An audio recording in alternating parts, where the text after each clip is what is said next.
ঘর বন্ধ করা কেরোসিন তেল মাইরা ওর আগুন দেওয়া হয়েছে। রাজধানীর মিরপুর 12 নম্বরে কুর্মিটোলা ক্যাম্পে আগুনে পুড়ে সামির নামে এক যুবকের মৃত্যুকে ঘিরে চাঞ্চল্যের সৃষ্টি হয়েছে।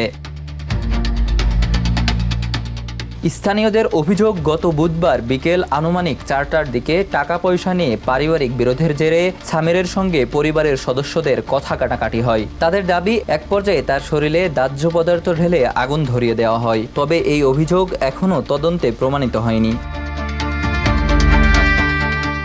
এদিকে সামিরের পরিবারের সদস্যরা এসব অভিযোগ সম্পূর্ণ অস্বীকার করেছেন। তাদের দাবি, ঘটনার সময় তারা বাসায় ছিলেন না এবং কিভাবে এই মর্মান্তিক ঘটনা ঘটেছে সে বিষয়ে তারা কিছুই জানেন না।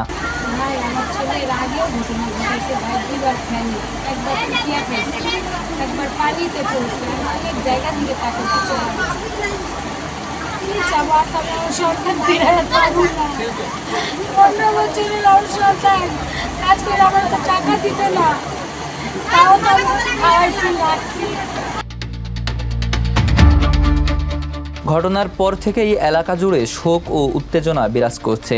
স্থানীয় বাসিন্দারা দ্রুত, নিরপেক্ষ ও সুষ্ঠু তদন্তের মাধ্যমে প্রকৃত ঘটনার রহস্য উদ্ঘাটন এবং দোষীদের আইনের আওতায় আনার দাবি জানিয়েছেন।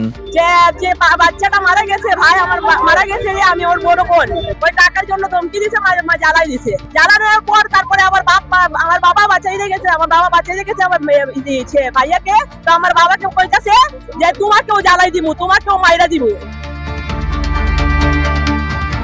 এ বিষয়ে পল্লবী থানার ভারপ্রাপ্ত কর্মকর্তা ওসি হাসান বাসির জানান, ঘটনার প্রকৃত কারণ উদ্ঘাটনে পুলিশ গুরুত্বের সঙ্গে তদন্ত করছে। তদন্তে যার বিরুদ্ধে সম্পৃক্ততার প্রমাণ মিলবে তার বিরুদ্ধেই আইনগত ব্যবস্থা নেওয়া হবে।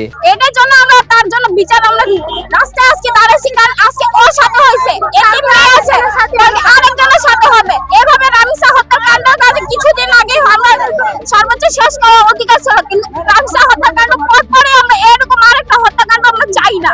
এটা আমরা স্বপ্নতে আমরা দেখতে পারি না। Desk report, the news. দেশে দেশে সবার সাথে, দ্য নিউজ।